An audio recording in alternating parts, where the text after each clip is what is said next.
Hey everyone, Brendan Snyder here. How are you? Thank you for joining me for another episode of New Music Finds. So this is where I like to collect together all the different albums and things that I've purchased over the past week and present it to you. And I get it from all kinds of places like my local record store, but also online retail like Amazon, eBay, and more. For this particular week, I've got 20 new CDs to run through with you. But before we dive into all of that, if you're new to my channel and you haven't already hit the subscribe button, please click the button. Also leave a comment, hit like, all those things help support my channel. I would greatly appreciate it. And of course, as an added bonus, by subscribing, you'll be able to stay up to date on all that's going on in the world of music, just like this with another episode of New Music Finds. And so, as always, we like to kick off with brand new releases, and there are some cool ones out this past week, Friday, October 21st of 2022, in case you're watching this down the road somewhere. First one up, big one for me, very excited about. Ugly Kid Joe, Rad Wings of Destiny. Love the title of play on Judas Priest, Sad Wings of Destiny.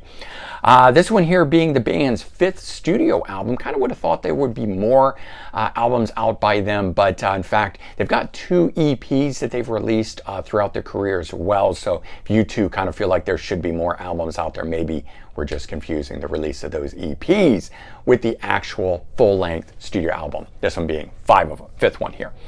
So all in all, I mean, it's a good album, but it's definitely a little mellower than I would have expected from them. There's a few more ballads and things on here, or slower numbers than songs that maybe they've done in the past, that kind of stuff like that. But one of those albums that took a few listens on it, I've kind of warmed up to it, but definitely not as big a banger of an album as some of their previous ones have been. In particular, their first 2 full-length studio albums still probably always be my favorite. America's Least Wanted and Menace to Sobriety. Both of those just absolute stellar releases. This one here, still good to have though. Glad to have it in the collection. Next one up, Stryper, Final Battle. This one here, let's see, this one is their 19th studio album. So, I mean, these guys are just churning stuff out and have been for a long time. It's good to have Oz back in the lineup here. You know, he'd gone through having the brain tumor removed and all that sort of stuff. So it's good to see him back here with the guys and so forth. And he seems to be doing okay. So that's all good news there. We didn't end up having to replace him or anything like that. But good album, solid album, can't complain. Love Stryper, love what they do, and they're just doing more of it on this album here. Next one though is one that really surprised me, one that I wasn't even sure if I was gonna pick up, although I've enjoyed all their previous albums, but just kind of a little bit on the fence about this one. Avantasia. So this one here fronted by Tobias Sammet, who is the front man for Ed Guy, power metal band. But this here, he's the brainchild of it, so he writes all the music, lyrics, everything, sings on all the songs, but hires a lot of famous vocalists to guest. And these are metal operas, rock operas, whatever you want to call them. So he sings on them, but then he always has all these other personalities and things of these famous musicians come on to do those different personalities and things. And this album here is really big, bombastic, theatrical kind of rock, real sort of metal opera style. I mean, it's like a Broadway show done, you know, power metal style. More so than any of their previous ones, in my opinion. I really have enjoyed this album here. If it's something that you're into, I highly recommend you checking that out. Next one up here is more of just a curiosity, kind of a cool thing to have in the collection. Would not say this is anything for other than diehards, but Pink Floyd single here called Hey Hey Rise Up, and it's the first, you know, new thing that they've done in 8 years, since 2014, their last studio album. The song itself does not have David Gilmour singing on it. It does have this Ukrainian guy. The song itself was pieced together and done in order to bring awareness to the war in Ukraine, which makes sense in that regard, and certainly what's cool, all proceeds are going to help support that effort. But the part that I'm kind of fascinated about is the B-side on it, which has A Great Day for Freedom, a 2022 version of the track where David Gilmour pulled out live versions of the keyboards and drums and replaced the studio edition of it with those. He embellished the track, as I understand it, with some more guitar and stuff like that. So it's a cool version of it, something you're not going to get anywhere else, and of course does sound like a true Pink Floyd song, so that's always cool. All right, and the other thing that came out that was really cool, new Simple Minds from the 80s. I don't know, they weren't really new wave, but 80s rockers, if you will. And this one here is their 19th studio album. Interesting that both Simple Minds and Stripe are both on their 19th studio album. Simple Minds definitely much bigger band in the UK than here in the US, really only being remembered for that one, sort of a one-hit wonder type thing. But good stuff. The opening track on here, Vision Thing, still my favorite song on here, but the rest of the album, if you like that one track, you're going to like the rest of this. This deluxe edition has 2 bonus tracks on it. Cool, and it's got a deluxe booklet and things like that on the inside of it, so makes it worth picking up for that alone. But yeah, cool stuff there if you're interested in that. Moving on to the things that are non-new releases, or well, when I say non-new releases, this next one is actually still a new release, but it's archival. Damn the Machine, The Last Man. Damn the Machine was the band that featured Chris Poland after leaving Megadeth. And it's got his brother in here as well, and 2 other guys. And so this here are demo tracks that were recorded around the time of the debut album and thereafter, never making it to a second album. 10 tracks on here, all studio recordings, very good quality on here, cleaned up, mixed beautifully. If you are a fan of the debut album the same way that I am, they only made that one album, this is like a beautiful thing to finally get some more Damn the Machine. So very cool stuff. Unfortunately, only available from I think his name is Dave Clemens, the lead vocalist, who is selling this, and it's being shipped out from where he lives in Germany. Takes a while to get here. It's also very expensive. I want to say it was 20 plus for the CD, then you pay shipping on top of it. So it's quite a bit there. You can stream this if you don't want to buy it, but I got to have a physical copy in my collection. And then this one was cool, Fallon. Fallon is Matt Fallon being the original lead vocalist to Skid Row, back before Sebastian Bach was brought in to take over for him. So Fallon also briefly fronted Anthrax before Joey Belladonna came in.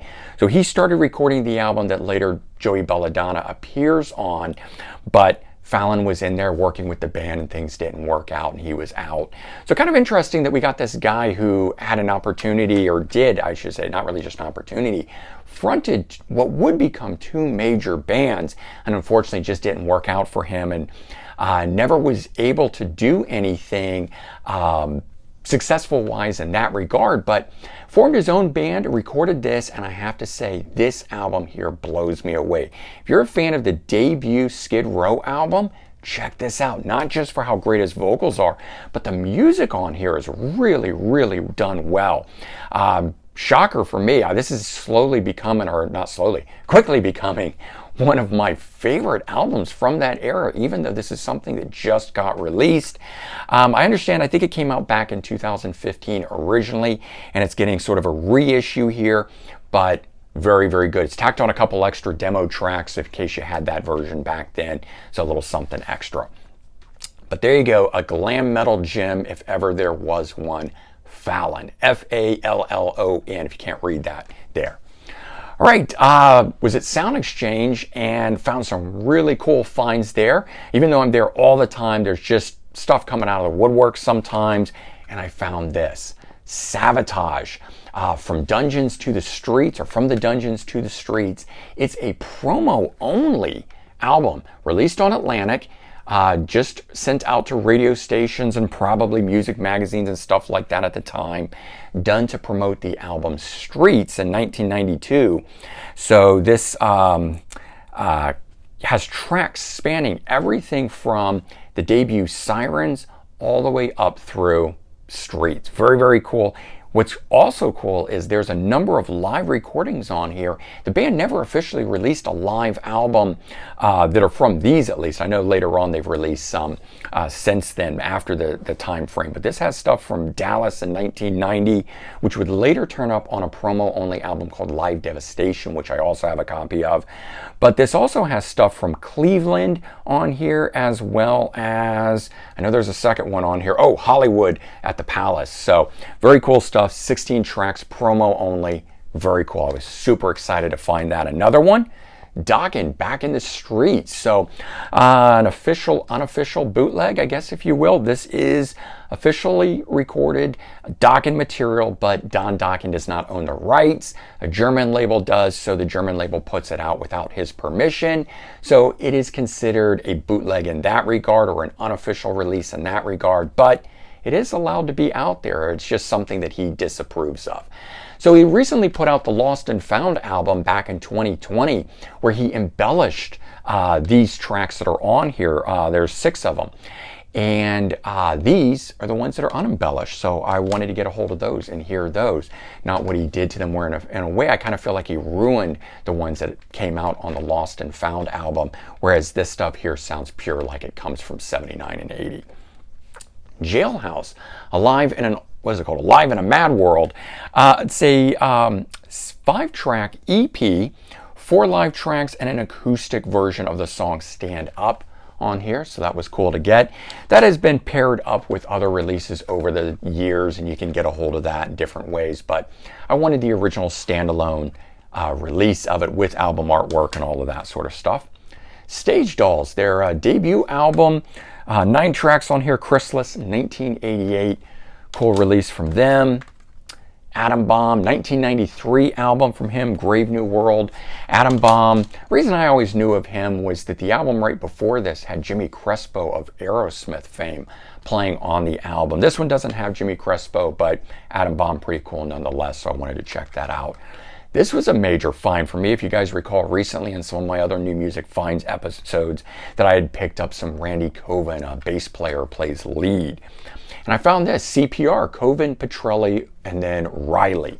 Drummer's name is actually O'Reilly, but they dropped the O, just calling him Riley here in order to get the CPR effect going on. There's the guys on the back side there, but really good stuff. Glad to get that in the collection. Also has Zakk Wylde singing lead on one of the songs. And then this, I bought a vinyl edition of this at a record show I was at previously, Demon the Plague. Cool to finally find this. It's been out of print. This is a 2002 issue of it on Spaced Out Music that's got, let's see, 6 bonus tracks on it. So very cool to get that and have that.